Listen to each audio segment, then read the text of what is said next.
এইখানে বিভিন্ন লেভেল আছে। এখন তোমাদের কার্ডে যেটা থাকবে L2 and L4 level. L2 level কোনটা? L2 লেভেল হচ্ছে কীভাবে বের করতে হয় এটা তো বুঝাই দিয়েছিলাম। এইটা হচ্ছে আপাত দৃষ্টিতে এটা হচ্ছে তোমার L2 লেভেল। তোমরা যদি যেহেতু এটাই সিটি স্ক্যান থাকবে, তোমরা ধরেই নাও যে এটা L2 লেভেল, ঠিক আছে? এটা দেখো আলাদা করে কোনো করার দরকার নেই। This is L2 level. কয় নাম্বার? 1 2 3 4, 4 নাম্বার উপর থেকে 3 নাম্বার, ঠিক আছে? তাহলে এটা হচ্ছে L2 লেভেল। তোমাদের কার্ডেও এটাই আছে যে L2 লেভেলের সিটি স্ক্যানে অ্যাবডোমেনে কী কী দেখতে পাও। তাহলে এখানে কী কী স্ট্রাকচার দেখা যাচ্ছে? এই পাশে আর এই পাশে, যেটা হচ্ছে কিডনি, রাইট আর লেফট কিডনি। আমরা বলছিলাম এটা মিরর ইমেজ শো করে। তাহলে তোমার লেফট মানে তার রাইট, তাহলে এটা কি? রাইট কিডনি, এটা লেফট কিডনি। কিডনির উপরে এই যে একটা ছোট স্ট্রাকচার, এটা কি? স্প্লিন। তারপরে এই যে এদিকে যে দেখা যাচ্ছে এগুলা কি? কোলন। তারপরে যে এখানে দেখো এই ভার্টিব্রার সামনে দুইটা গোল গোল দেখা যাচ্ছে, দুইটা কি? তারপরে দেখো আমাদের এই যে ভার্টিব্রার পাশে যে দুইটা মাসেল, এই মাসেল দুটার নাম ইলেকট্রোস্পাইনিকের ভিতর দিকে থাকে না বাইরে থেকে? এই যে দুইটা মানে সাথে লাগানো যে মাসেল দুইটা, ওই দুটার নাম কি?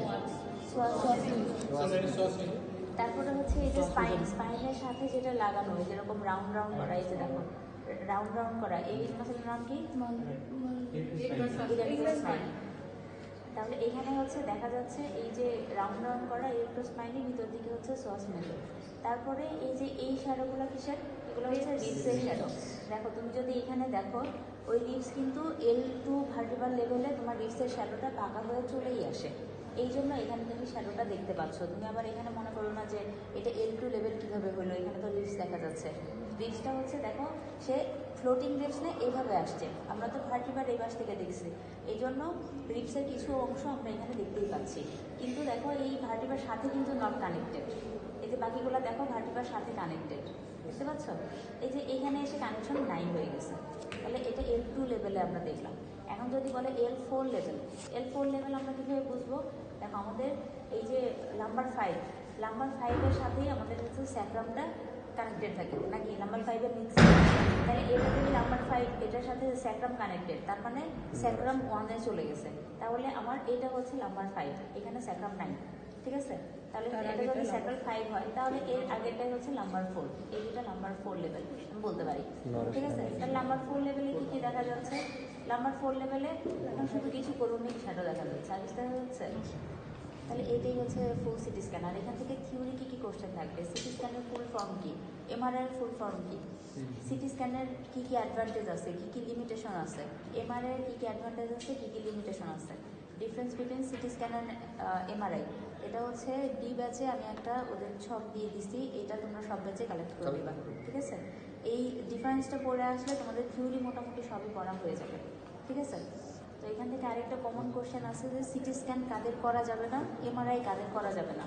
এমআরআই কাদের করা যাবে না? যাদের হচ্ছে কোনো মেটালিক ডিভাইস আছে, কারণ এমআরআই করা হয় ম্যাগনেটিক রেজোনেন্সের মাধ্যমে, মানে এখানে কিছু ম্যাগনেটিক যে একটা এরিয়া তৈরি হয় তার মাধ্যমে করা হয়। তো যদি কোনো মেটাল থাকে তাহলে ম্যাগনেট কী করবে?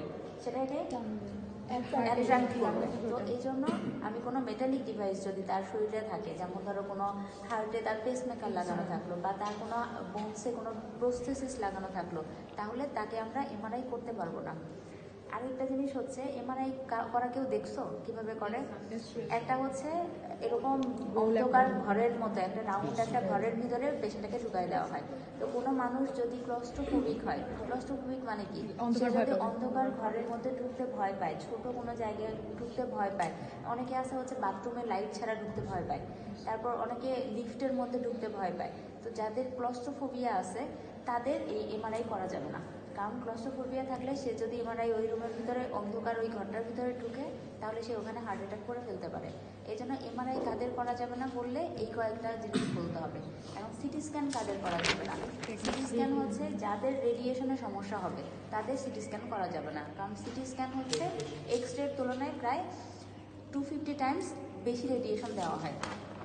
তাহলে আমাদের যাদের রেডিয়েশনের সমস্যা হবে তাদের দিব না। যেমন ধরো প্রেগনেন্ট ওমেনদের এক্স রেই করা যায় না, তাহলে তার চেয়ে এতগুণ বেশি রেডিয়েশন কি আমরা সিটি স্ক্যান করতে পারবো? পারবো না।